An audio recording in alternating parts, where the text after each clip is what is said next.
I've worked with CEOs, their whole team doesn't respect them. And how can an organization run effectively when the head of that organization isn't trusted to lead? In some houses, the maid doesn't respect the guy. The maid, forget about the wife. The maid is like, this guy's a waste man. My wife is supposed to treat me as a king, and she doesn't. Why? Because you don't act like one. Honor is not just restricted to nobility and royalty. Honor is something every man should have and maintain. So you're the jester to your wife, and 100% do that for long enough. You're gonna see the wife doesn't respect you, and there's gonna come a time, and usually it comes when you start to see the way other men are respected in their households. Then you're gonna want to start to what?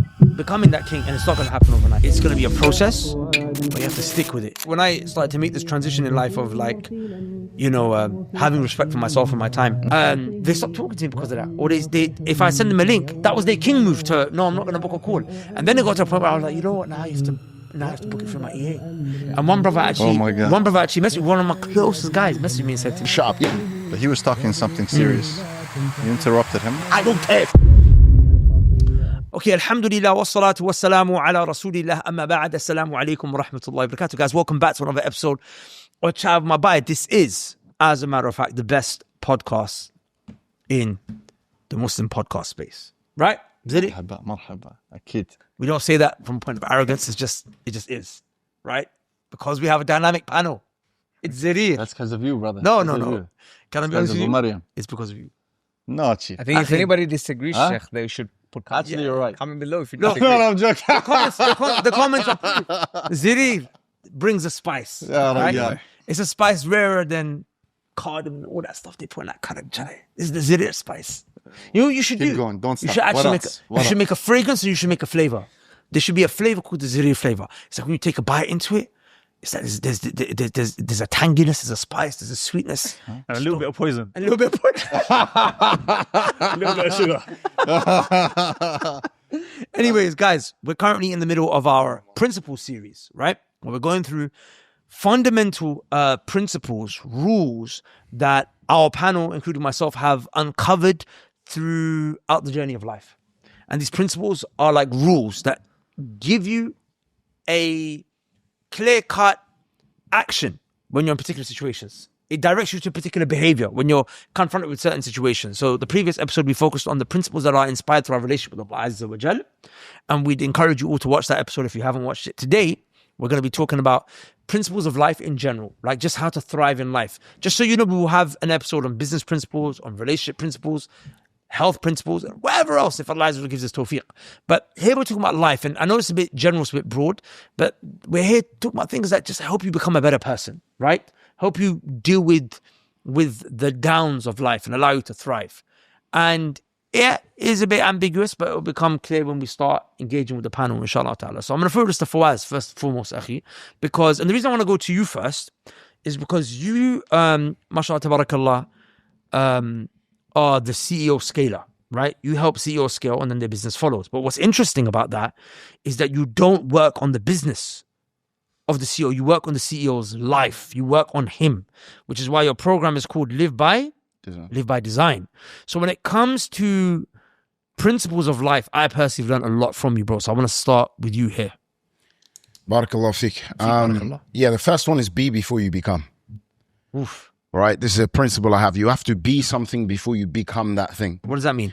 A lot of people are trying to be like, you know, they're trying to become a healthy person, or they're trying to, you know, become a king or a kingmaker, or they're trying to become, you know, a CEO or a leader in business. You have to be these things before you can become that thing. If you look at it, the Prophet ﷺ was known as the what? The trustworthy one. Before he even got given Nubuwwah, it was known as Amin, the trustworthy one. Yeah. So the thing is, a lot of people, unfortunately, I see they're trying to become something, but they don't understand you can't just become something.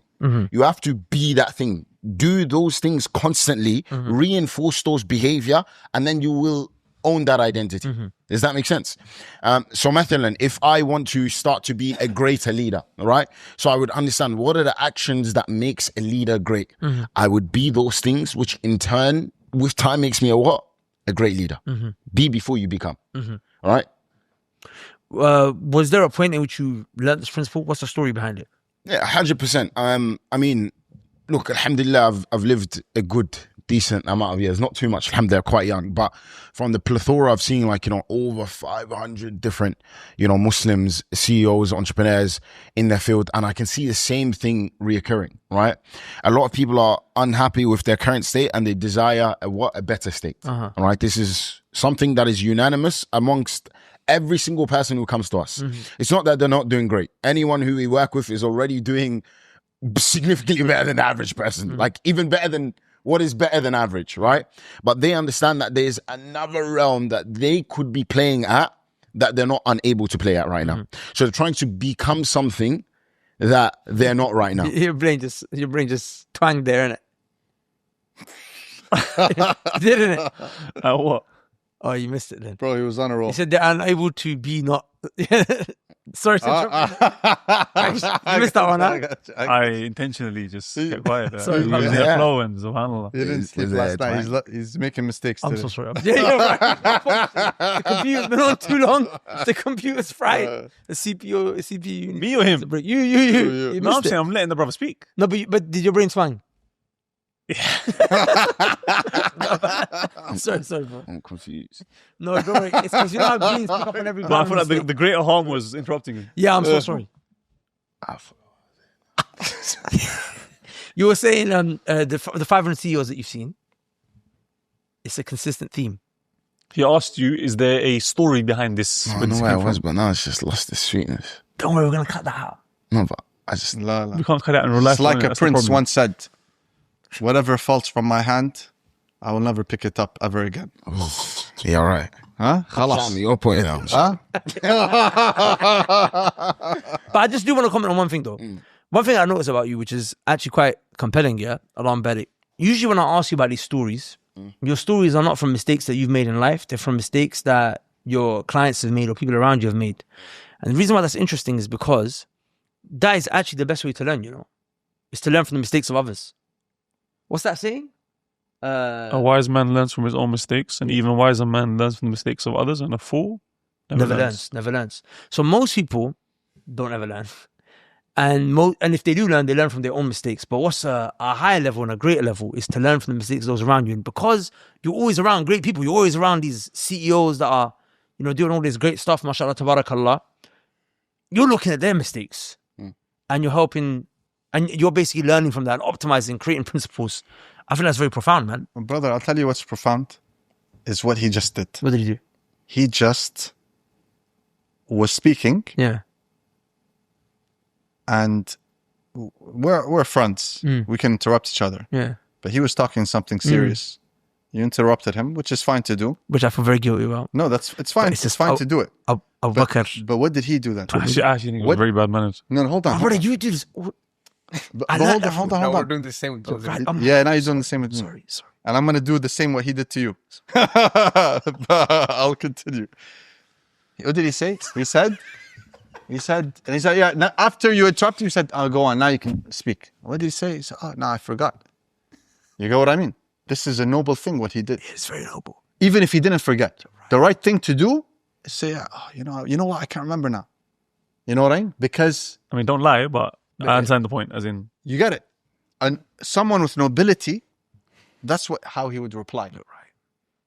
Whether he remembered and didn't say it or legit forgot. and that brings us on to your principle, which is It does. act like. Act like a king.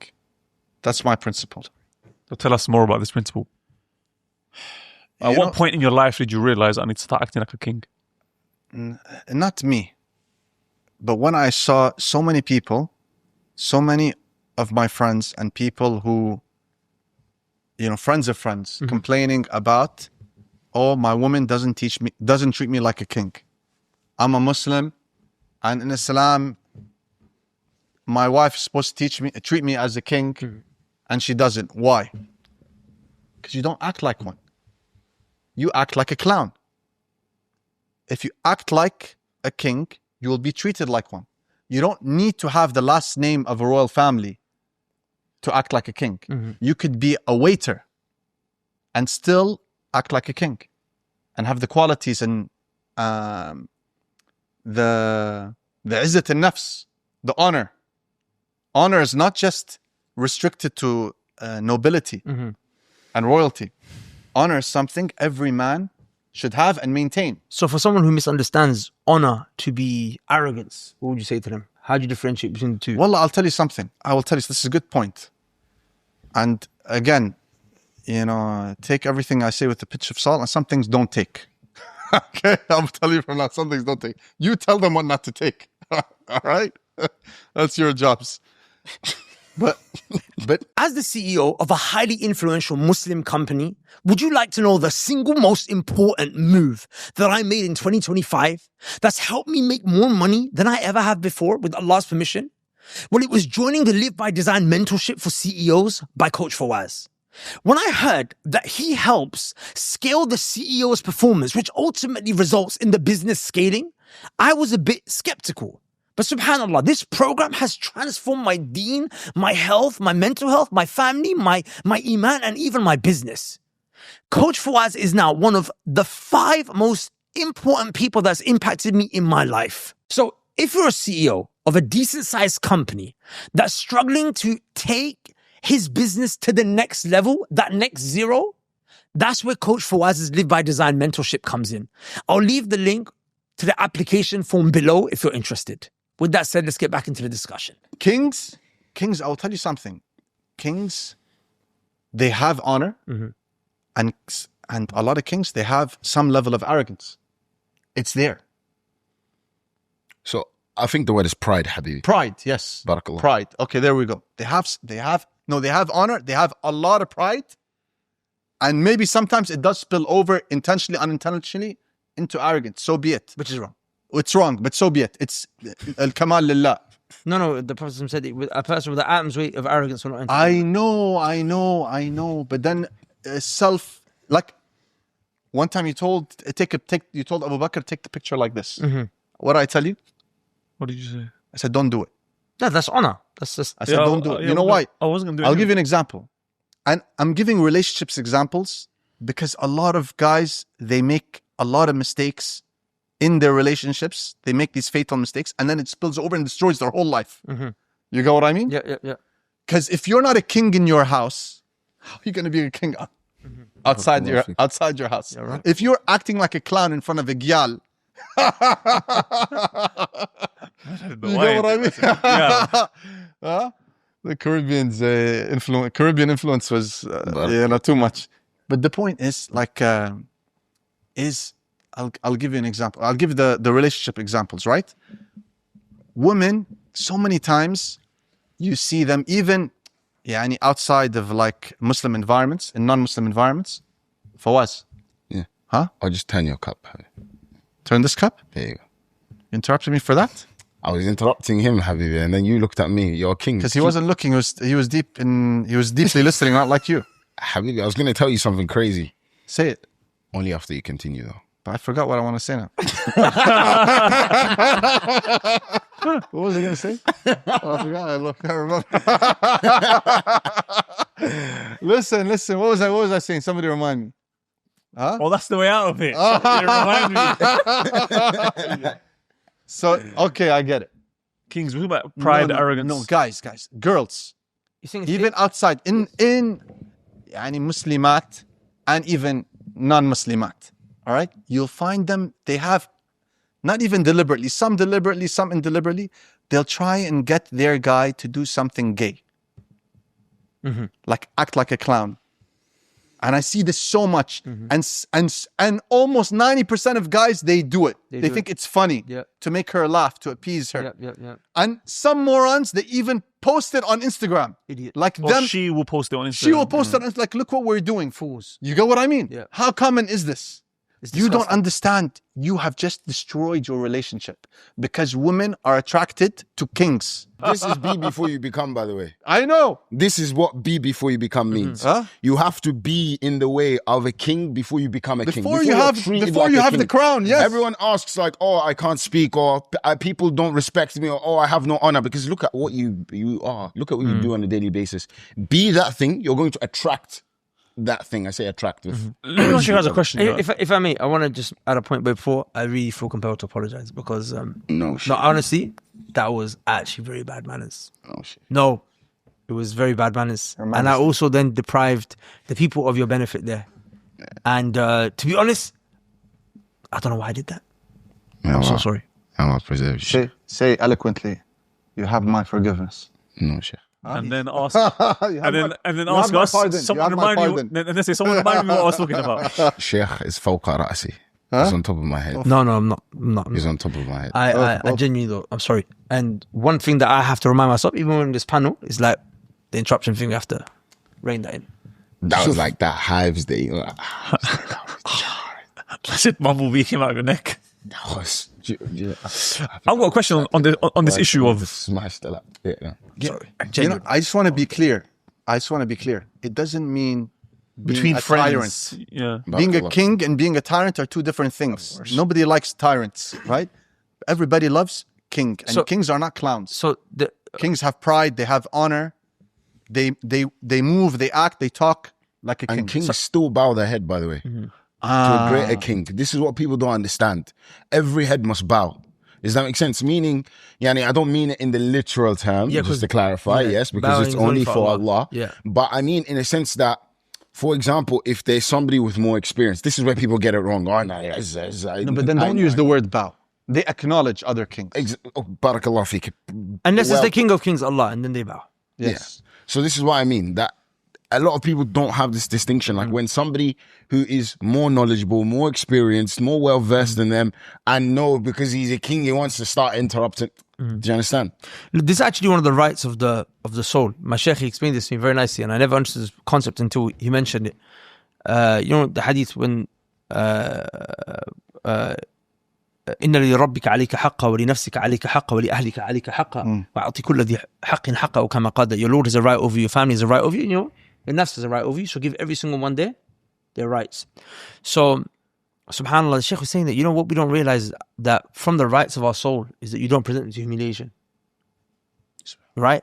As in, if you present your soul to not humility, there's a difference. Right? Humility being humble, humiliation is a level below that. Does that make sense? It's subjugating yourself towards becoming a joke. Because that right there is not giving the soul its right. And what happens is, and I feel like maybe there's a lot of this is something that maybe you can even relate to, is that when you go through life and you've gone and you've tried to make yourself go to that level of humiliation, but you've been oppressing your soul then breaks and then it bounces back and it snaps. Does that make sense?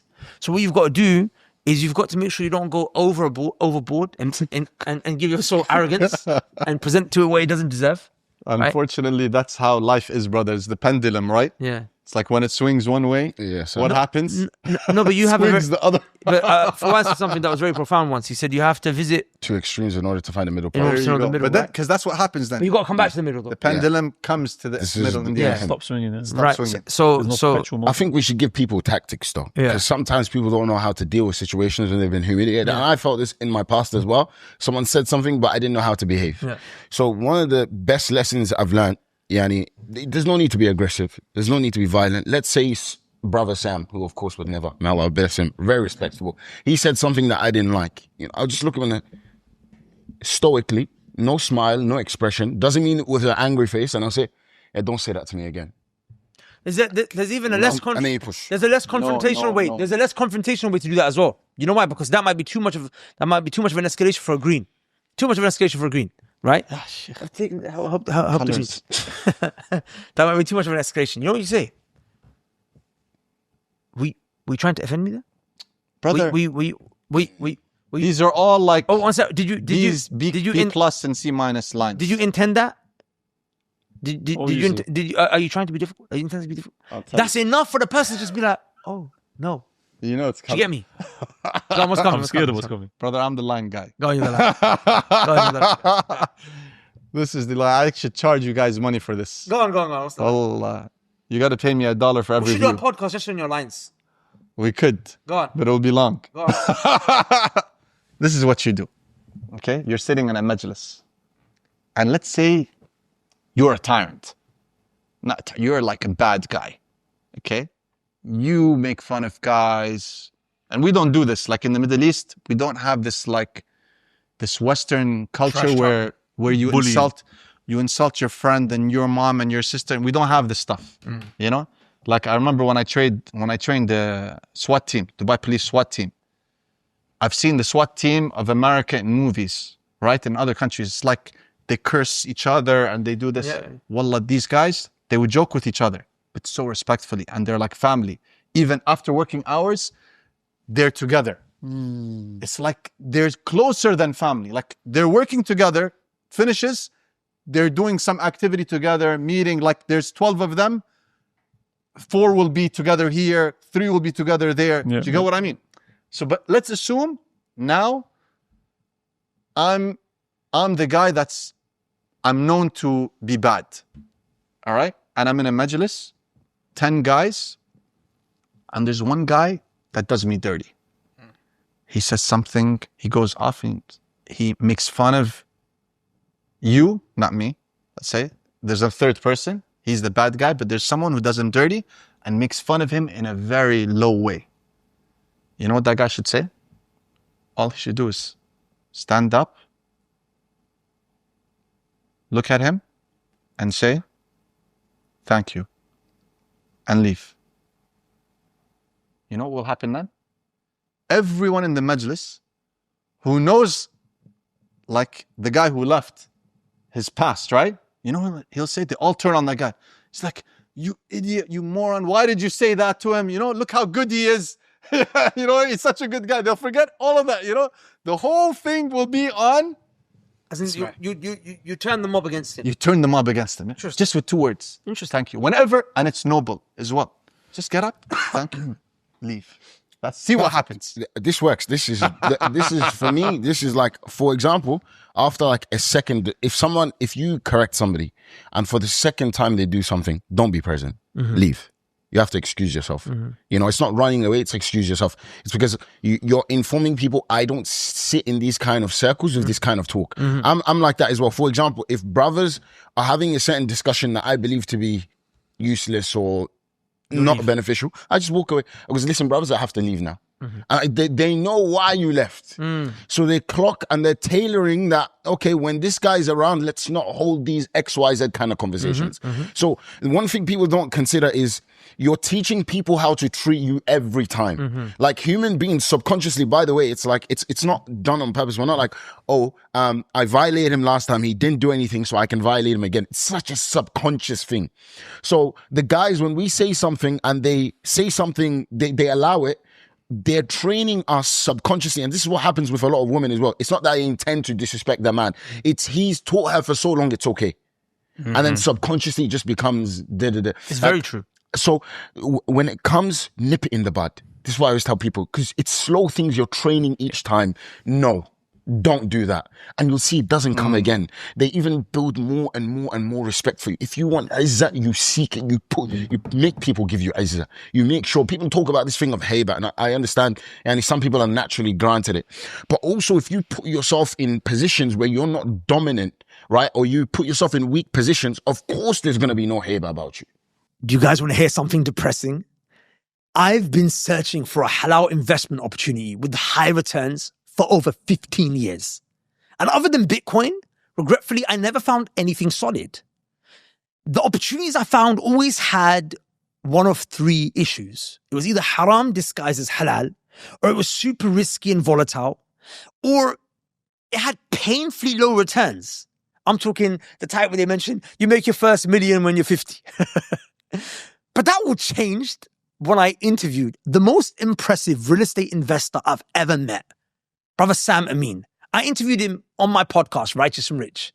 And he blew my mind away with a halal real estate investment opportunity where he's helping his investors get 50% returns in 2 years. Allahumma barik. In fact, some of the most well-known students of knowledge and well-respected businessmen have invested with him and made hundreds of thousands and even millions. Allahumma barik. And get this, it's actually halal. There are no dodgy fatwas. There's no tricks. It's 100% halal. But there is a catch. There's always a catch.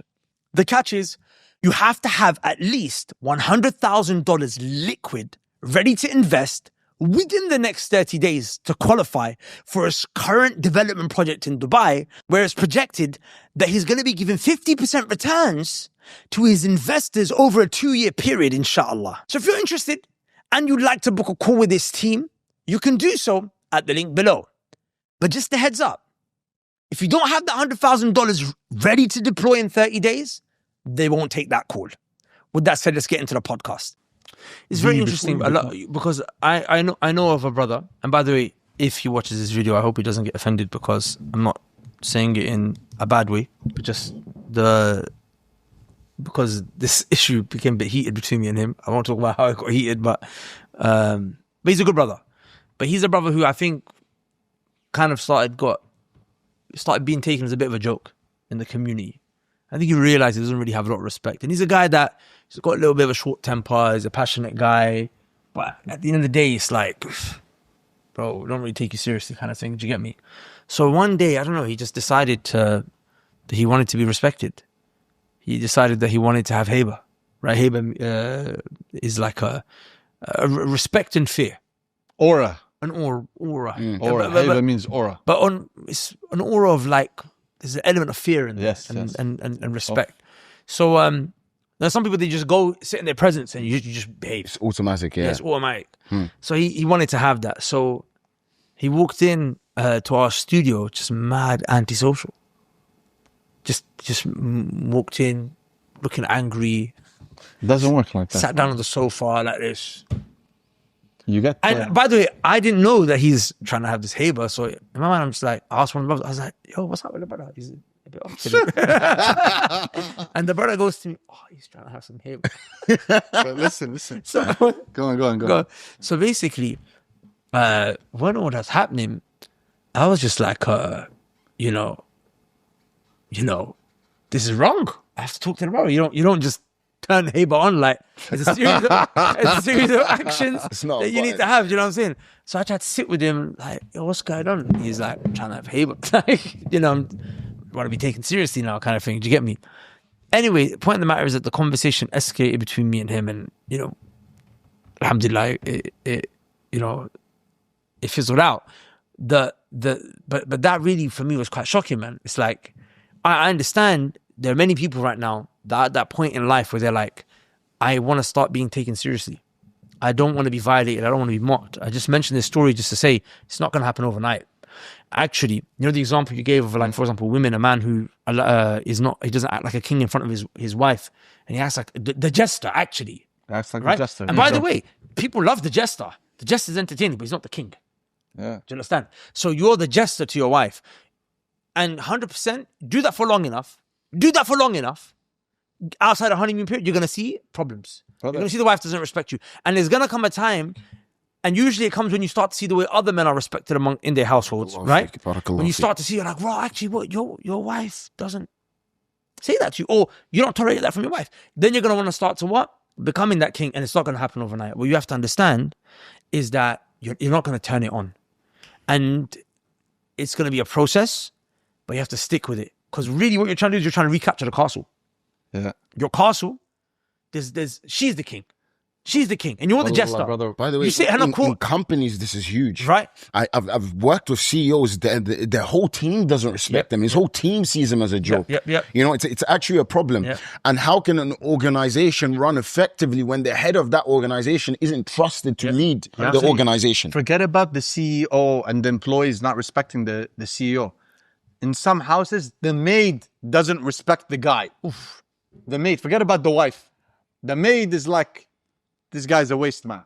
A guy could be very successful, could be a CEO, whatever have you, but amongst his friends, he's a joker. Amongst his wife, he's a joker. Brother, give them one day with me, they'll recapture the castle. Inshallah. Drop the mic. Sam, let's go. End the podcast. No, listen. I want to say something. Okay, but we have to keep the conversation moving. I know, we're going to keep it moving. Yeah. What I was going to say is that what you said about the sheep and the lion, the lamb and the lion, and the servant and the king, is that I don't want, it's two things. One, when I say act like a king and how this has helped me in my life, in so many situations, not in this, the day-to-day, but even when I don't know what to do. When I'm in a situation and I don't know what to do.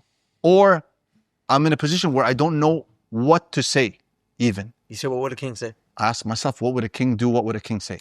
And then I do it. I do it straight away. Wallahi, Sheikh, this is an amazing point. I do it straight away. And you know what? I don't care then what the consequences are. I sleep at night perfectly because I know I made a king move.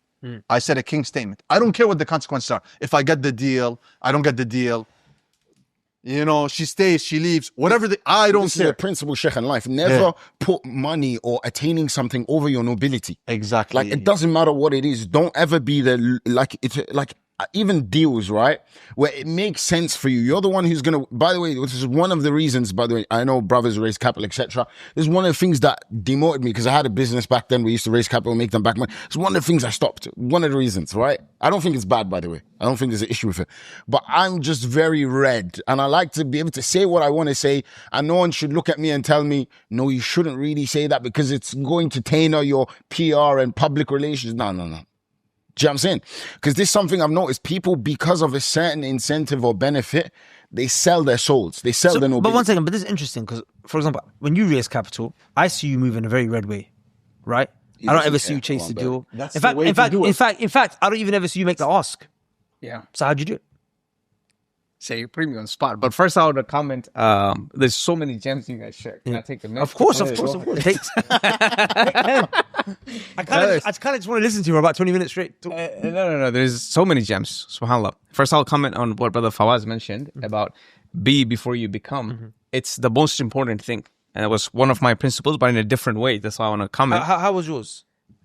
It's between one of the principles, Sheikh. But basically, some people want to be the $1 billion CEO, but they are spending like an hour at their lunch table, like, what should I order? So act like a $1 billion CEO.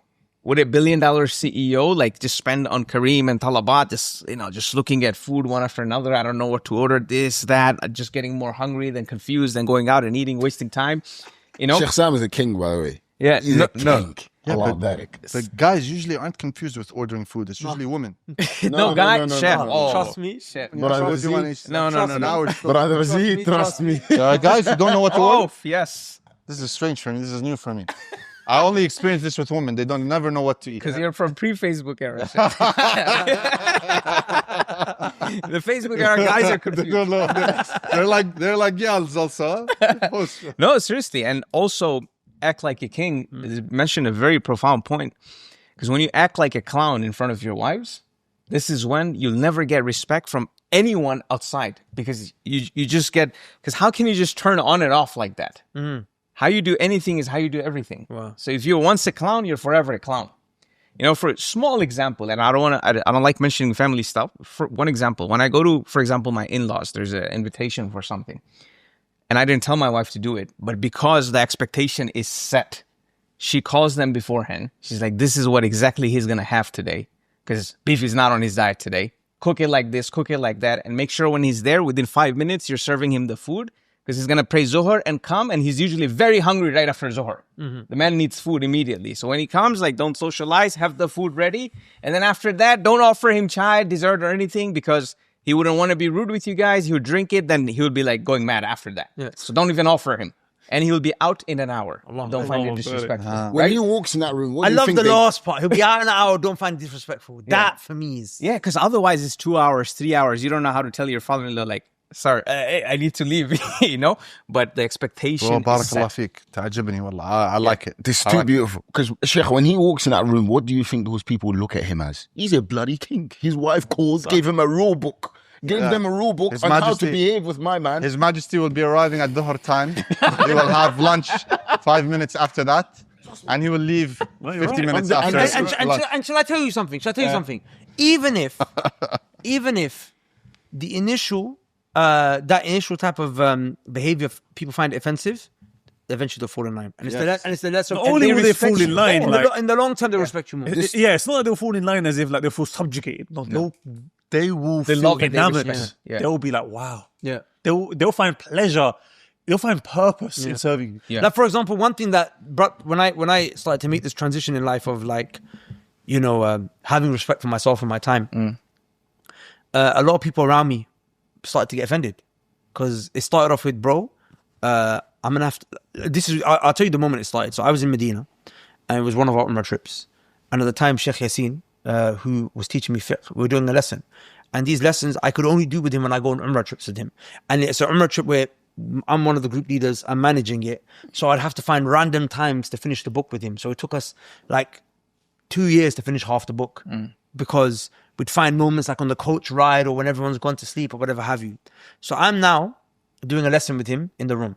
And a brother who wants to meet me, who's a student, very good brother, mashallah, tabarakallah, but he just decides to show up uninterrupted, right? He decides to show up uninterrupted.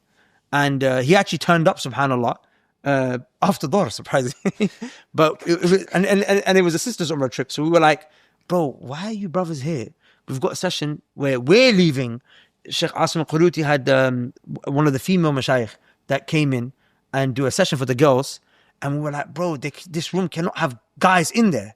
You have to leave. So some brothers got offended because we said to them, number one, you show up interrupted. Number two, this room is about to be filled with like 20, 30 sisters in a second and we're leaving.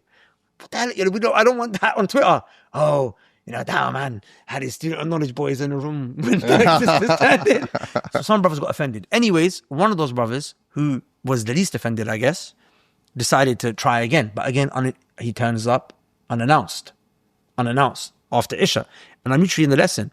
And I said to him in a very polite way, I said, Akhi, right now I'm just doing a lesson.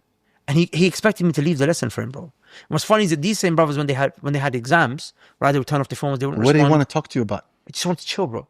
Right? You wanted to chill? And you know what he'd say to me? He'd say to me, Imran, you work too hard. Let's go get ice cream. Imran, you work too hard. Ice cream? For example. Ice cream's... For example, I'm saying his point was... Ice poison. His point was take a gonna say break, something chill. else. I'm like, bro, you don't take that from me when it's your exam time. Do you get me? And I'm studying. You guys are students here in the university. I'm not a student, but I'm making use of the time that I have to study. Anyway, I said to him, Akhi, look, let's do this. Can we book an appointment? Akhi, this thing spread amongst the brothers. It got to my mashayikh. You told the brother to book an appointment. Yeah. And I'm like, yeah, I did, yeah. because if you want to meet me, you can't come and steal from my time. Do you understand? And now, even got to a point where some of my closest friends got offended with me because I took it to the next level. And I started sending them a link. And we're like, some of my closest brothers got offended with me. And they were like, listen to me, bro. They stopped talking to me because of that. Or they if I send them a link, that was their king move to, no, I'm not going to book a call. And then it got to a point where I was like, you know what? Now I have to book it through my EA. Yeah. And one brother actually messaged, one of my closest guys messaged me and said to me, I'll be honest with you, I'm not going to do that. So you know what happened? I haven't sent him a paid call link. No, I haven't seen him.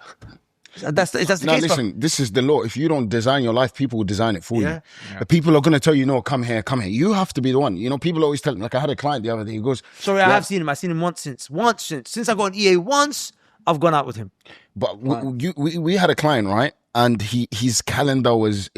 I was basically making his calendar far more rigid than it was. He used to be too flexible, basically. He was like, oh yeah, but how are people going to meet me? And how am I... I goes, you do realize half the world don't have design or organization. People will literally bend time for you. They will bend. They will bend. As long as you're a king. Right? As long as you're a king. Exactly. Beautiful. Be a king, people will actually bend their time. They'll be like, oh yeah, Fawaz, I specifically texted you on Wednesday because I knew any other day of the week I wasn't getting a reply. Yeah. Or they'll be like, never mind, I'll go to your EA for that. You know what I'm saying? They start to understand the pattern, right? But this is the problem with a lot of people. They fear like they're going to lose out on certain things. No, protect your nobility. This is a law as a man.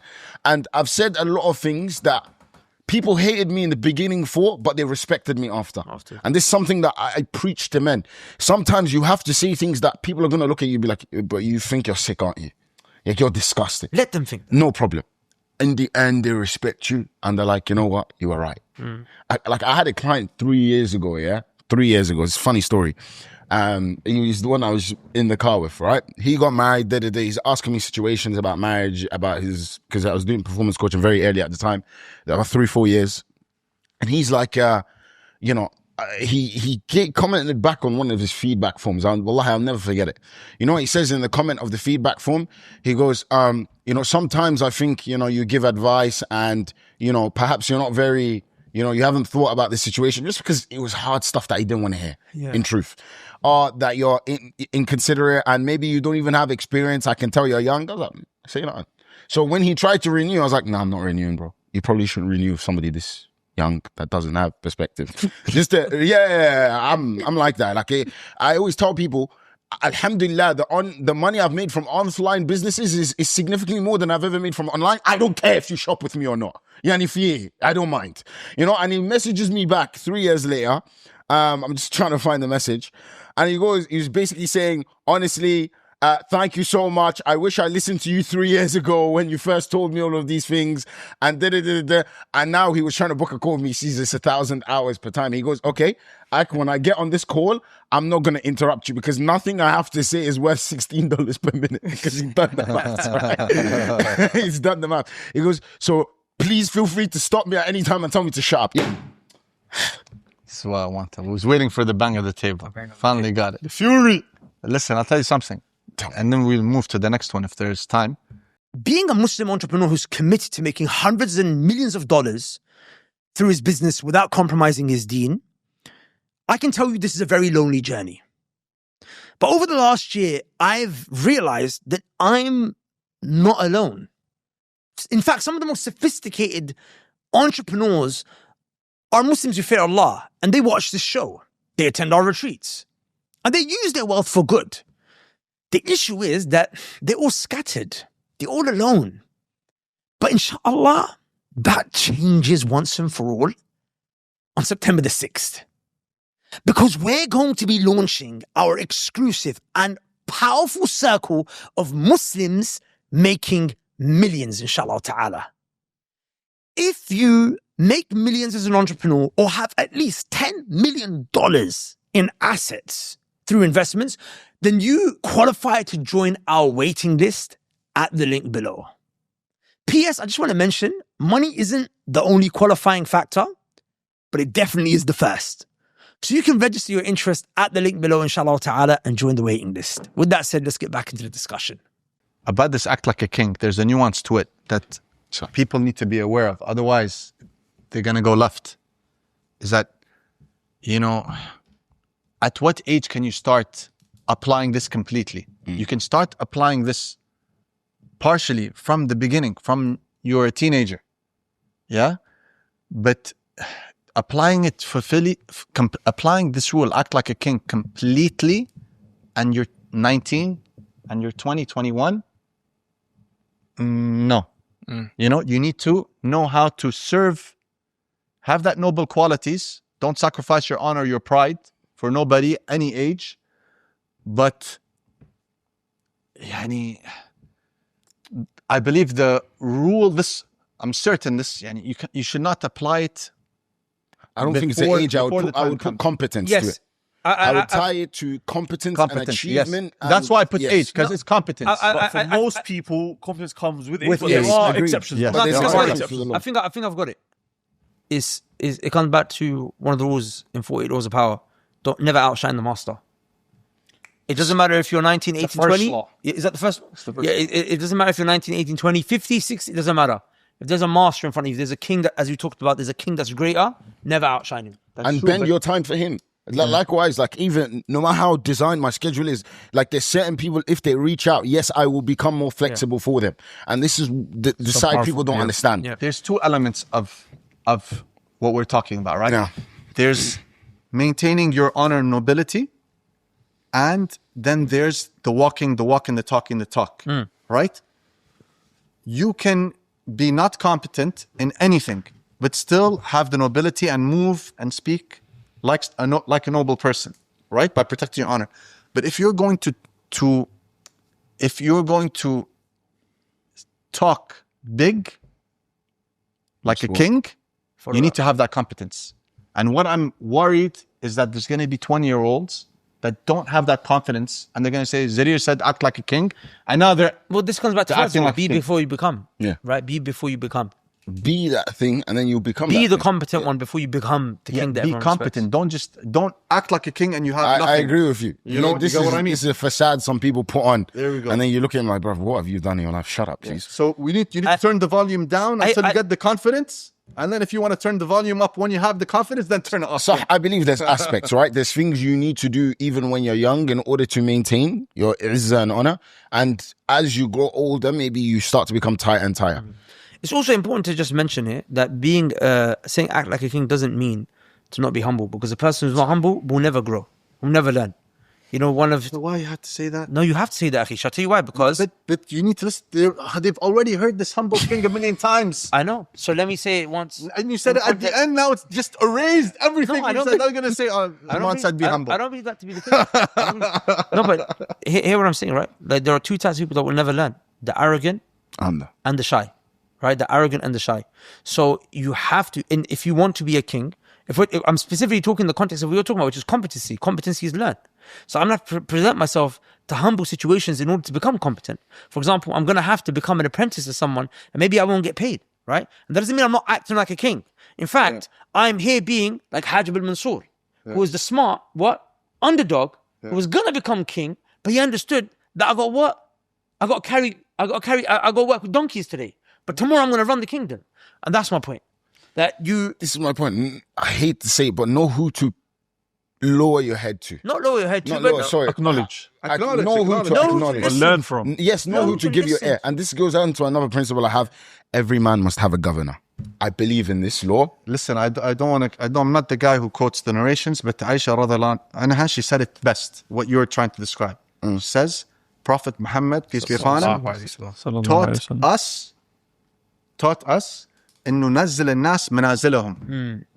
Absolutely. That we treat people according to their standing in society. Yes, their levels. Absolutely. To their level. As simple as that. If you're a king and you're acting like a king and you're sitting with someone who the society acknowledges as someone at a level above yours, you give him that status. That's why when some people, they say, no, how can you say His Majesty and Your Excellency and this and that? Habibi, you say it. If they have the title, you call them by their title. Barakallah fi. You got what I mean? We don't have egos with this. But Isma, you reminded me, we were talking about Haiba. And you reminded me of a line of Mutanabbi. Mm-hmm. He describes Haiba. This is from one poem that he's praising the king of Sham called Saifuddin, Hamdan. His friend. Who was his friend at the time, you know, but there was some beef at the time of this poem, and he's trying to amend the beef. Basically, there's some guys in between the haters ruined their relationship, and with this poem, he fixed it. So, and one of the lines said, "In كان يسرك ما قالوا حاسدنا فما لي ألم." So it's like if it pleases you what our jealous one said about us, then I have I feel no pain if you like my injuries. But hold on, about the Haiba, what he said, this is the line. I'm going to give you the line about the Haiba. He said, he's describing him, how fierce he is in battle and this and that. And then he says, قَدْ نَابَ عَنْكَ شَدِيدِ الْخَوْفِ وَاسْتَنَعَتْ لَكَ الْمَهَابَ مَا لَا تَصْنَعَ الْبُهَمُ. He said, قَدْ نَابَ عَنْكَ شَدِيدِ الْخَوْفِ. What does that mean? The most extreme fear is your deputy. Mm-hmm. قد ناب عنك شديد الخوف واصطنعت, and has created واصطنعت لك المحابة, for you a haiba, an aura, ما لا تصنع البحوم, what the buhumu cannot create. So what he's saying is that, and this line applies more to Khalid bin Walid than to Saif al-Dawla, but he just, poets, they exaggerate. Mm-hmm. He said that, who are the buhumu? Buhumu in the Arabic language is one of two things. It's either, you know how the Arabic language is very precise? So there's many words for line. The buhumu is the charging line, the lines that attack, not the line that's going to let you, in the safari, like you're going to be in the car and it's not going to do nothing. This is the lines that attack. This is one definition. The other definition of the buhumu is the soldiers, the strike force in an army. The soldiers, the guys that were not front line. They're not even on the front line. They're not part of the army. They're somewhere hidden, they're heard about. When things get serious, then they come out of nowhere, they break, the lines of the army breaks, and then they come to the front, in front of the front line. And when they walk in the army, their own army is scared of them. And he's saying to Saif al-Dawla, قَدْ نَابَ عَنْكَ شَدِيدَ الْخَوْفِ وَاسْطَنَعَتْ. He's like, the most extreme fear is your deputy.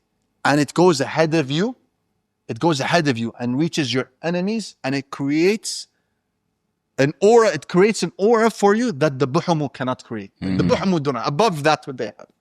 That's the aura of a king. Saif ad-Dawla al-Hamdan. I would really be remiss if I didn't mention something right here before I move on to the principle. We're never going to move on, bro. We're trying to move on for a while. And I don't think Sam finished his commentary. Yeah, he let us. he didn't, which is why I want to go back to. Okay, and go let him on, have go his piece. Now I've added more commentary. Okay, go. I love his commentary. Because if we're talking about being a king, and we're talking about heba, right, which is the respect, the aura, the fear that comes with it. The Prophet ﷺ, who wasn't a king, by the way, he wasn't a king, but kings, they submitted to him, sallallahu alaihi wasallam. He used to have that heba, right? That ru'b, that fear that would be cast into his enemies. 40 days. From a month's distance. Yeah. Right? So an army is traveling, it's a month away from you. And there's fear inside of their hearts. That's what Mutanabbi said. Right. So right, that's what I'm saying. Yeah. Do you know one of the best ways to get that? Then the best ways to get that? Shaykh Abdul Karim Khudair said, the Prophet ﷺ, that was something that Allah gave to him. You will have a portion of that based on how close you are to the Sunnah of the Prophet ﷺ. Allah. He said, the closer you are to following the Prophet ﷺ, the more you will have that concept of haiba. And it's true, Allah, there are some ulama, there are some mashayikh that when you go. What was it? He said, The closer you are to the closer Sunnah. you are to that was something that was specific to the Prophet ﷺ. The Prophet said, I was given 5 things that no prophet before me was given. And one of them was that my enemy feels fear a month before they come to me. So what Shaykh Abdul Karim Khudair said is that a person will have a portion of this based on how close he is to resembling the Prophet ﷺ. Allah. He said, the more you resemble the Prophet ﷺ, the more of this you will have. Yeah, but is this something And that this we is just excessive need to joking? like, believe without thinking? Or is there a link? Because I'm trying to see the link. I can't see the It's link. qiyas. It's qiyas. It's like, this is the Prophet ﷺ. He had this. It was given to him And by it was Allah. given to him because of who he was, right? As in, he was given this because he is Muhammad ﷺ in all of his qualities. So the closer you are to having those qualities, right? The closer you are to having that outcome. I'm not trying to be this. No, please. I'm not trying to be argumentative or anything. No, of course. I just don't see the link because I'll give you an example. Yeah. The Mongols, Yeah. they had that, Yeah. and they had it because they were Savages. barbarian, they were savages. Yeah. You go those days when they existed, you said the word Mongol, Yeah. you got people would No, contextualize things, right? The So I'm process. just trying to see what's the link between No, the one second. Sunnah and So, the enemy. one second. Feeling fear 40 days away. There's the issue with the Mongols. Remember, they were a force at the time that was basically taking over forces that were. Oh, let me not answer it that way. Let me tell you what the link is. The link is simple, akhi. Allah Azza wa Jal rewarded the Prophet ﷺ with having his enemies scared from him for a month away, right? And that was because of who he was. He was the messenger of Allah ﷺ. You are Muhammad and I give you this. And I will only give you this because you are Muhammad.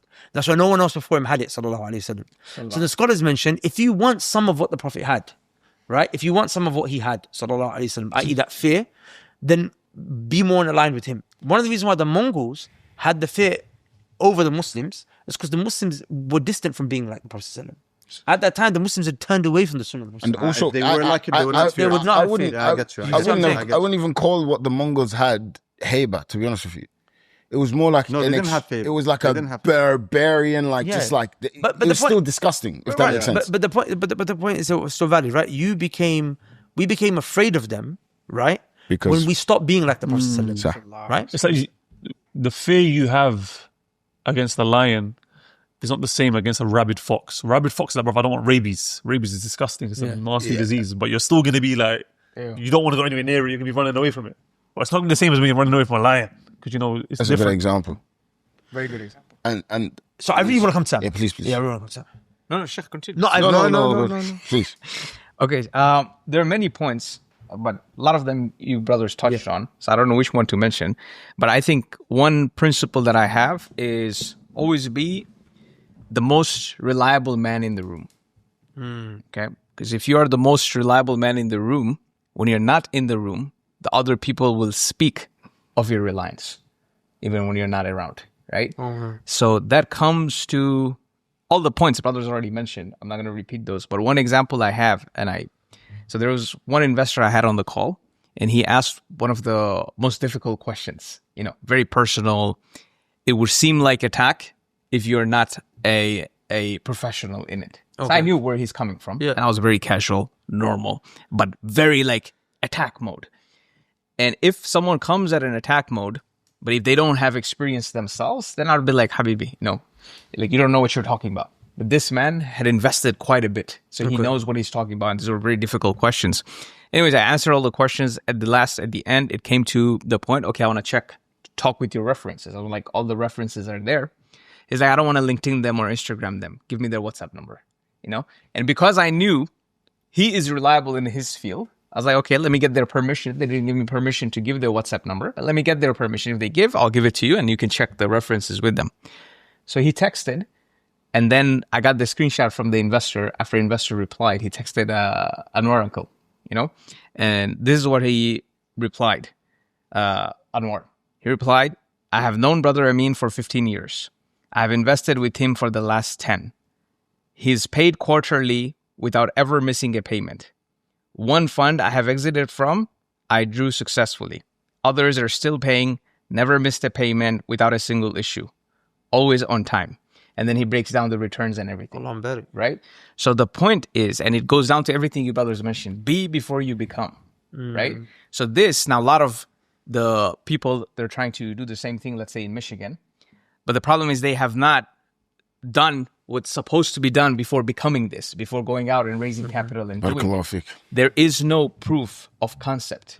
Sheikh, when there was, going back to be the most reliable man in the room, another thing, always we say extreme ownership. Extreme ownership is easy when you take ownership of things that are under your control.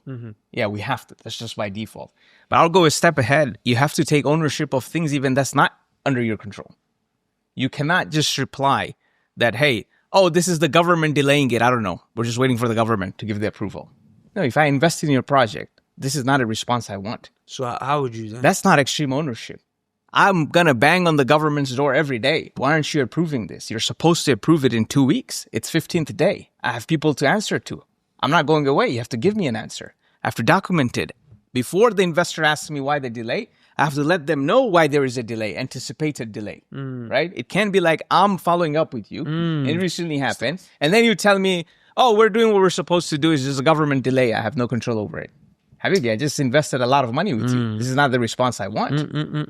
So I cannot rely on you for future projects. You're not the most reliable man in the room. The most reliable man takes extreme ownership of things that are under their control and also things that are not in their control. And I have lived through it. When COVID happened in 2020, we had 6 open construction projects.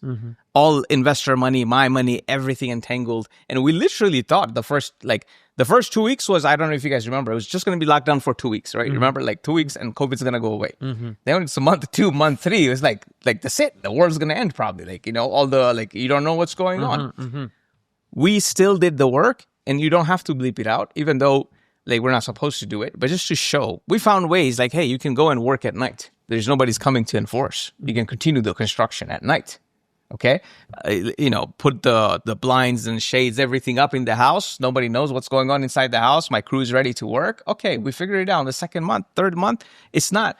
Yeah, you stay safe and whatnot, sanitize, but it's not end of the world. We figured it's good, right? So you take ownership. We could have easily taken that as an excuse. Hey, it's COVID time. What can we do? Look at the news. Don't you see the news? We cannot do any construction. Literally, that could have been response, and that was the response of a lot of funds. But I think be the most reliable man in the room. For example, when you go to the sea, after Allah subhanahu wa ta'ala, if Brother Zarir is with me, I feel safe, because that's the feeling you want to give in your capacity. Whatever is your capacity, if you're the one raising capital, I feel safe investing with this guy. If you're CEO on your journey of personal development, I feel safe. Fawaz got my back. He's going to tell me, hey, this is it. If I'm Deen, Nasiha, I feel safe when I'm with you because you've been correcting us the last podcast and this one because we feel safe. If I say anything wrong, if there is any concept that is wrong, we can rely on you. So we have to be the most reliable man in the room, of course, in our own capacity. That's very powerful. That's actually very powerful. Okay, let me tell you a secret. I have access to some of the greatest Muslim entrepreneurs and investors in the world that are alive today. And I've been thinking long and hard about how to give you a personalized experience with them. Finally, my team, alhamdulillah, has come up with a solution. Starting from today, every week, you will get your questions on scaling your business and halal investments answered by the best Muslim entrepreneurs and investors, inshallah ta'ala. Think of it like a podcast straight to your email inbox. Each email will give you simple but powerful insights on how to make more halal money. If you're interested, just subscribe at the link below, inshallah ta'ala. It's free. You know, a wise man once told me, we were talking about kings, and I said something, I can't remember, I said something along the lines that said, when I reach that level, not necessarily, I'm not talking about royalty, but I'm talking about, you know, wealth of a very high degree. Said, then we'll do this and this and this and this, this and this and this will happen. And he told me, this is one of the wisest men that I know. God bless him. He said that you'll only be able to do those things then if you have those qualities now. Yeah. Be before you become. The two of you just reminded me of what he said. And, you know, I can give examples of historical figures who were exactly like this. Sheikh Mohammed bin Rashid. Sheikh Mohammed bin Rashid, I remember his father, Founder of Dubai, right? You're saying? For people who don't know. The ruler of Dubai's father. Yeah. Sheikh Rashid, Allah yarhamah. He applied this law with him. Like the way he raised with Sheikh Mohammed bin Rashid, with all of his sons, but especially, I know this because Sheikh Mohammed. In one of his interviews, he had mentioned this. Yeah, also in his book, he mentions that. Yeah. Extensively. Of how his father would also like force him to respect his teachers. Like in a crazy way. He's the prince. Do you get what I mean? Yeah. And so many other things. Why we have this incredible police force, the best police force in the world in Dubai. Oh, yeah. Because Sheikh Mohammed bin Rashid was in the police. And because Sheikh Mohammed bin Rashid, he had all of those qualities of a great king as a child before he was a king. Yeah. Was instilled in him. So I was thinking, I was going to give examples from way back in history. Then I'm like, wait a minute, I got one right here. I read a small story on Sheikh Mohammed bin Rashid. On his book, he mentions, very small, like he was sent to the desert to live with an old man as like a training, like completely in the desert. How old was he? He's like under 8 years old. Oof. Before he was 8. Okay. You know, so he was sent like away from his family, everything. He's in the desert. And so he used to sleep in the sand, in the tent, and scorpions used to come, the real scorpions. And it's dark, right? And then once he figured that, he's asking the old man, like, what do we do? You know, there's going to be scorpions. He's like, that's how you learn how to deal with scorpions in real life. So there's going to be scorpions all around you. You know, it's powerful, man. Very powerful.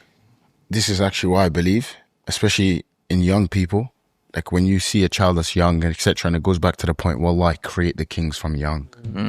I tell brothers this all the time, be very careful, because just from how you speak to him, from how you treat him, the experiences you put him through, wallah, you can give birth to a king. Every guy I've known that's a king, one of the greatest things I see is his upbringing. It's always, I'm not saying if you had a bad upbringing, you can't get to that level, but I always see there was like a major person or figure in his upbringing that led him to that. And even my sheikh, he always said this, subhanAllah, it changed the way I speak to youngsters. He said, speak to every child like he will be the sultan of tomorrow. Oof. Speak to every child like he'll be a ruler tomorrow, yeah? And it's true, you give them that confidence. You give, like, that's how my father spoke to me. You know what I'm saying? He used to put me in those situations. If there was a president of a country, he said, go and introduce yourself to him. And I'd go and introduce myself to him through the paparazzi, through the media, you know what I'm saying? And subhanAllah, I was speaking to my brother about this yesterday. I'm like, forever grateful to my father for that, man, because it's been an numpty. But listen, Bakr, if you just some principles from you, brother. So the one that I wrote down in the group was don't say no to something straight away, because that's something that I feel I've been very guilty of in the past. But that's not the one I want to mention though. What came to my mind earlier was it was off the back of the podcast that we did about the Oman trip, and you mentioned that those of us that did the jump straight away at the beginning found everything else later on to be easier. So this is something that I've been trying to implement in my life since you said that, which is try and do the thing you don't want to do, or the hardest thing first. Do that first. Wake up in the morning and eat a toad is what they call it. Wake up in the morning and eat a toad. Yeah. So Swallow the toad, yeah. the example like this that's relevant right now is, so usually my gym routine, you know me, I've said this in many different podcasts, I'm very on and off, right?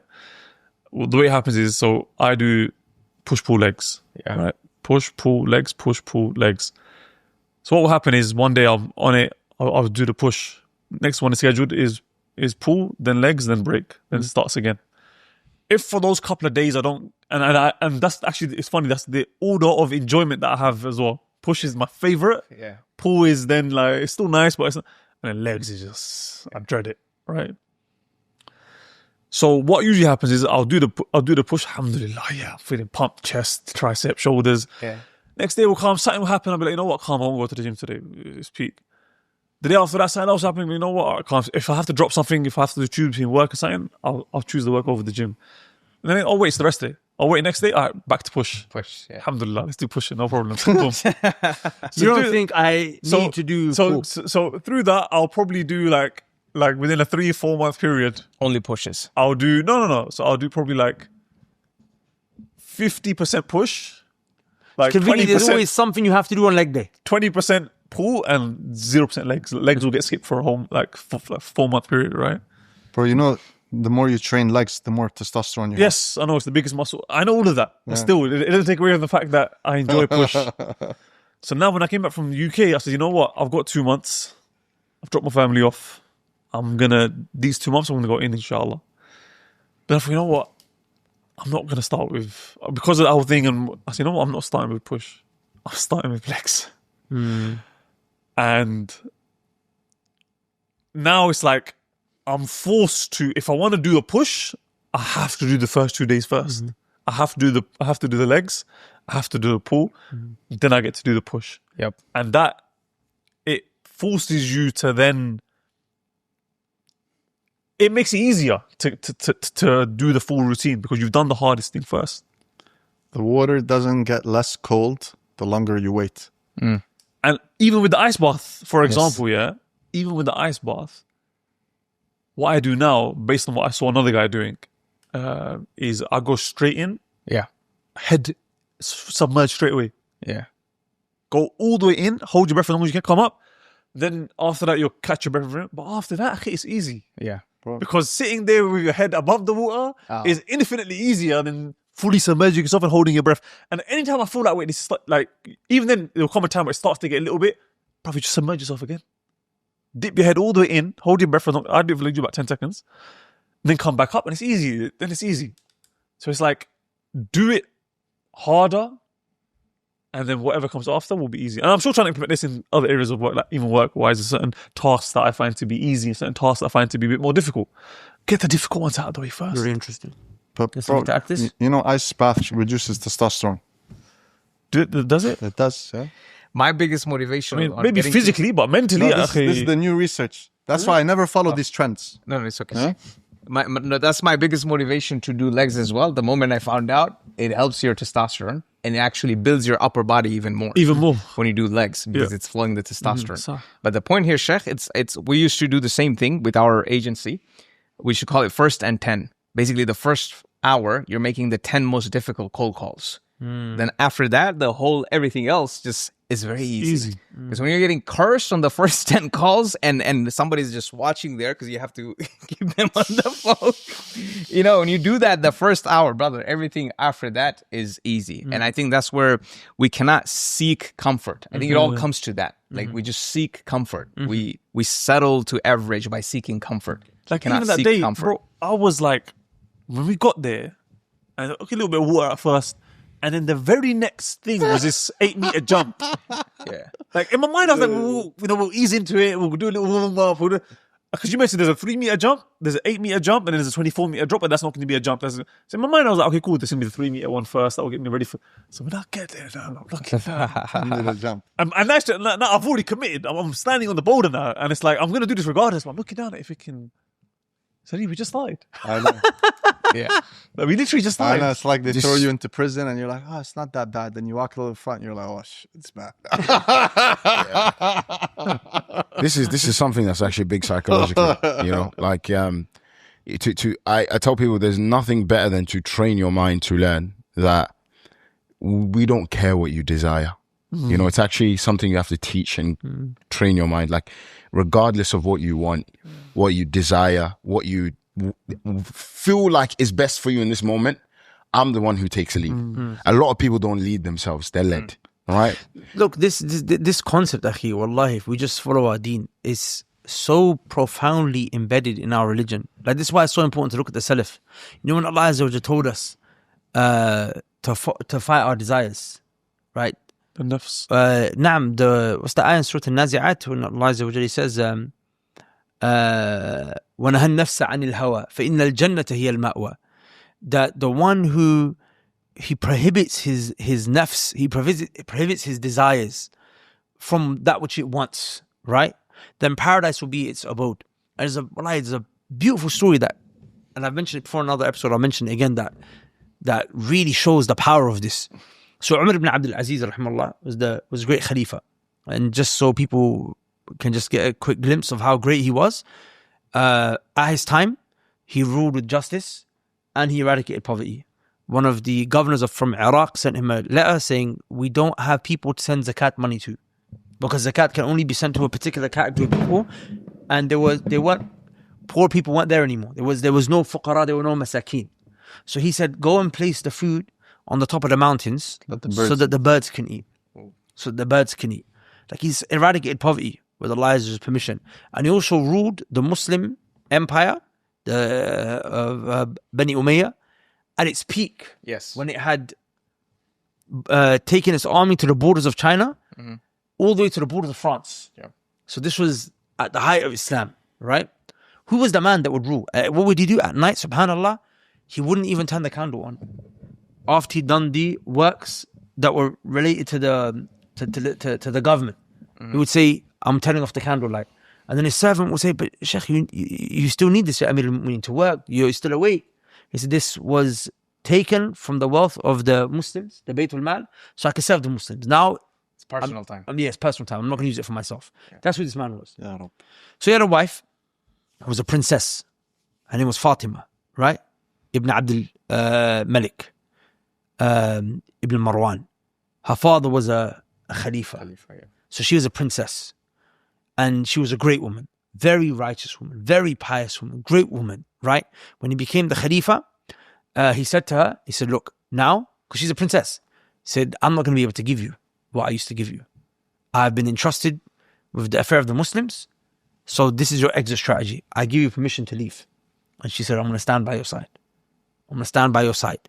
And they lived in poverty, right? As a Khalifa, but he had his needs sufficed, but he lived He didn't live in luxury. No, not in poverty, sorry. But he didn't. He lived extremely basic. Extremely basic. طيب, I'm just painting the picture of who this man was. His wife had a slave girl who was extremely beautiful. Come on. Right? That was a caffeine shot. 100,000 views. She was so beautiful that Umar ibn Abdul Aziz, this great man, was infatuated by her. Oof. Shows you can't control the heart, wallahi. He said to his wife, he said, please gift her to me. Imagine going to his wife saying, just give her to me. She said, no.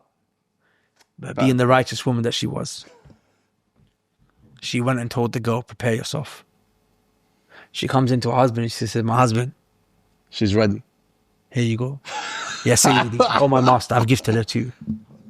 So Umar ibn Abdul Aziz becomes happy. His wife, the girl comes in, the woman comes into the room, and she's beautiful. And this woman was so beautiful, she captivated this righteous, pious, ascetic man. She took him, man. She took him. And now he's finally got the woman there. And his wife has gifted her to him. So she's pleased. He says to her, remove your clothes. She removes her clothes. But when she removes her clothes, what happens? He is about to engage with her. Now, this for a man is what? It's the point of he's lost. The pen's been lifted at this point. He asks her, what's your story? She tells him some things, got family back, this, that, whatnot, so on and so forth. Her previous master had a debt to Hajjaj ibn Yusuf. And so basically, he had to give me to Hajjaj. And then she made his way to ultimately Umar ibn Abdul Aziz and whatnot. She had a son and whatever have you. He called for someone who represented her previous master to come and collect her. And when he came to collect her, the woman, she looked at him and she said, Ya Amir al-Mu'mineen, what happened to your love for me? He said, it's still there. In fact, it's only increased. But if I have my way with you, I will not be from the ones that Allah said, the ones who وَلِمَنْ خَافَ مَقَامَ رَبِّهِ وَنَهَى النَّفْسَ عَنِ الْهَوَى فَإِنَّ الْجَنَّةَ هِيَ الْمَأْوَى. He said, I will not be from the people who, when Allah said, the ones who feared their Lord and prohibited themselves from their lowly carnal desires, for them paradise will be their abode. The point that here is not to not enjoy and get married to a woman who you're attracted to. That's not the point. The point here is that he understood that I don't want my nafs to have any control of me. There's levels. I don't want my nafs to have any control. Hassan al-Basri rahimahullah one night was so tired, he was so exhausted, he couldn't pray Qiyamul Layl. He could not pray, he could not stand. He could not pray Qiyamul Layl. So you know what he did? He forced himself to stay awake the whole night. And he said to his nafs, he said, you prevented me from standing, I'm going to prevent you from sleeping. Wow, subhanallah. So the point here is that this concept of eating the toad, or like, and this is the point that I mentioned in the previous episode. You know what Ibn al-Qayyim said? Like, if you live your life for Allah, these desires here, you'll be able to what? Curve them. And that doesn't mean, by the way, that you don't enjoy things. Because the Prophet ﷺ, what did he do? He said, حُبِّبَ إِلَيَّ مِن دُنْيَاكُمْ الطِّيبُ وَالنِّسَاءُ. What was made beloved to me from your dunya. It's not my dunya, it's your dunya. It was perfume and women. وَجُعِلَتْ قُرَّةُ عَيْنِي فِي الصَّلَاةِ. But the corners of my eyes was made in the salah. Okay, with that said, can I share my principle? Because I haven't shared throughout this podcast. So this conversation is actually very powerful, because I'm actually authoring a book on the principles of my life right now. And even having this conversation with you helping me refine some of mine. This Act Like a King one is actually very comprehensive. A lot of the stuff even I had to mention comes under it. Like, be direct with respect. Like in every situation, just by being direct and telling people exactly what you want and what you think, and not having to have them go through the mental gymnastics of working out what you want, actually solves so much problems. Just talk what's on your mind, but do it with respect. But that king one is very powerful. The one that I'll share with you, that might not be my most important one, but definitely one of my most important ones, right, is to avoid negative people and people who are consistently unfortunate at all costs. To avoid negativity and negative people and people that are consistently unfortunate. Because the reason why you're consistently unfortunate. Right? Yeah. So let me break that down. Number one. Run for the hills. Yeah, number one. Positivity is something that actually is, the Prophet gave so much attention to the concept of positivity and shunning and turning away from negativity. The point the Prophet would change people's names. He would change the names of people if their name had a bad meaning. If the Prophet was going a particular way and he heard or like there was a mountain that had a bad name, the Prophet would go the other way. And it's not superstition, by the way. This is not superstition. Superstition is thinking that this thing has ability and power to bring about some type of a negative effect right in and within itself. And there's no correlation. There's no correlation, like walking under a ladder or looking into a cracked mirror. There's no correlation there. Does that make sense? But to be positive, to say, like for example, there was a tribe. It was called Aslam. And the Prophet ﷺ said, Salamahumullah. Allah made them safe. Right? Because Aslam has the meaning of safety in there. There was a tribe called Asiyah. The Prophet said, Asatillah. They disobeyed Allah. I.e. the name, the word, the negative word will have an effect on your reality. So I'll tell you a story. Imam Ibn Qayyim rahimahullah mentions this in his. By the way, this is a book he has on children. When you have the rule of saying to children, and he goes into this concept of positivity when it comes to naming your child. The name of your child should be a positive name, and a name that's powerful, has meanings. So he mentions the guy comes to Umar ibn Khattab radiallahu anhu, and he says to him, what's your name? And he says, my name is Shihab. And Shihab is basically a star that's falling, right? So it represents fire and whatnot. He says, where are you from? He says, I'm from Hurqa, which means to burn. That's the name of my place. He said, where? He said, that Lava. That's my neighborhood. The neighborhood that's on flames. Right? And he asked him a few other things, and everything's connected to fire. Yeah. Because that was the name of the you know, because Arabs would give these names, right? Like Kelb would be a name that you'd give. Yeah. You know? To your son, which means dog, but they would do it from the angle of a dog is savage and I'm a dog, I'll eat you. But it's a bad name. What if it was a girl? Say that again? What if it was a girl? You don't want to marry a dog. Point being is that they would have these names like fire, right? Flame. So no, but this is the part of the story that's scary, right? You know what Umar said? Umar said, go back, I think your family's been burnt. Go back right now to your family, I think they've been burnt. He went back and he found that his house was burnt, his family had been burnt, except for a few people. Imam Ibn Qayyim said, this sounds shocking to people who don't understand, but there's nothing shocking about it. He said, sometimes what you need is a negative meaning to come into contact with a person who speaks the haqq on his tongue like Umar would, and then the effect takes place. I.e., what he's trying to say is that Allah has made a law in this universe. It's from Allah. It's a law that negative words will manifest negativity. Will manifest, and what, sorry? Will manifest negativity. Will manifest negativity. There was a man who the Prophet came to visit, hadith in Sahih Bukhari, right? And the Prophet said he was sick. And the Prophet said, La ba'sa tuhurun, inshallah. Don't worry, it's a purification for you, right? And the man said, actually, I think this is going to take me to my grave. You know what the Prophet said? We'll take you. فَنَعَمِ then. He said, then فَنَعَمِ then yes. And right? it did. I don't know if the hadith mentions that, but the fact that the Prophet said, yeah, okay, so I was going to take you to your grave. Sure.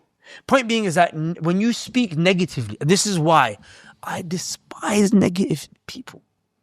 This is why I swear by Allah, I hate negative people. Because I'm like, bro, you actually, this is a law of Allah. You don't understand that you saying these things is going to bring it about. And this is not law of attraction, and this is not manifestation. It's not all that nonsense. But this is something that Allah has made. So be positive. And this is called tafa'ud, which is why when Suhail ibn Amr, who was the Qurashi man, who was coming and the Treaty of Hudaybiyah to sign the treaty, and Suhail, it means easy, right? It means easy. The Prophet said, your mat has become easy. Suhail is coming, right? Father's name. Is that your father's name? Yes. MashaAllah. So look at that, the matter becomes easy. And subhanAllah al-Azim, this is why positivity is so important, right? And by the way, that doesn't mean idealistic. I'm not saying be idealistic where your head's in the cloud and there's no... No, definitely. And by the way, also being realistic is not bad, but being negative is the problem. Yeah. Negative. May Allah deal with you. Like, I hate negative people, bro. But you said there's two types. Yes. So there's negative. Yeah. And the ones. And then now we're coming to that. The people who misfortune consistently follows. So there's a brother who's very near and dear to my heart, right? Very, very near and dear to my heart. Very, very, very, very, very, very, very near and dear to my heart. And I don't know what's been happening to him for the last few years, man. But it's just, bro, calamity after calamity, to the point where it's a joke now. Like it's a joke now. It's become a joke. It's become laughable how much calamity he's in. And even when you come to save the day for him, and you will do literally, like, let's just say the situation is one where you need money, and you give him 10,000, he'll be that literally that it's like that 10,000 had no effect. He'll be in the calamity the next day, right? And it took me long and hard to deep this. And what I've come to realize is that when you take extreme ownership, right? When you take extreme ownership, but that's your fault. I understand that there's a difficult circumstances that you've been dealt with. I don't care. You have been given the tools by Allah to get yourself out of that. But for it to be a domino effect of one after the other, but here's the part where it's scary. You know when you're in the misfortune and you're smiling? You know when you're in the misfortune and you become immune to the misfortune? You know when you're in the misfortune and you habituate to it? To the point where now it's like, you don't even do the things to get yourself out of it anymore. And usually this is a green thing, I think. Point being is that you just accept it. This is my new reality. This is my new reality. But you're still stressed. I've seen two sides to this though. If I could just land it, I'll let you finish it because I know sorry for my monologue here. But the point is that we have those people in our lives. And sometimes you are conflicted with, but I want to help them. Help them! But they're not here. They're not in your inner circle. People like that cannot be in your inner circle. People in your inner circle actually must be, why have I said this? Because بِالضِّدِّ يَتَبَيَّنُ الْأَشْيَاء. By the opposite, things become clear. If that's the type of people you have to avoid at all costs, the kind of people that you have to have at all costs is the complete opposite. The guys who are constantly thriving. It's not, the point here is not just because someone's like, I might not have those guys in my life. No, if you don't have them in your life, you're still not okay. Yeah. A principle of life is you've got to have the guys that are the complete opposite of that. The guys who constantly, what? The ones who fortune favors. You know what the funny thing is? They even have calamity in their life. They don't show it. You can't even see it. Exceptional people. Yeah. Hence why you have to be around exceptional people. Yeah, this is literally goes back to what we mentioned. But I want to talk about this because I know there's a guy who's watching this and keeps saying a calamity strikes. I've seen people like this. I'm telling you, you have a sin you need to stop. Or you have something that you did in your past that you haven't made amends for. I've seen this so many times. Guys even come onto sales calls, like previously when we used to have the MC program.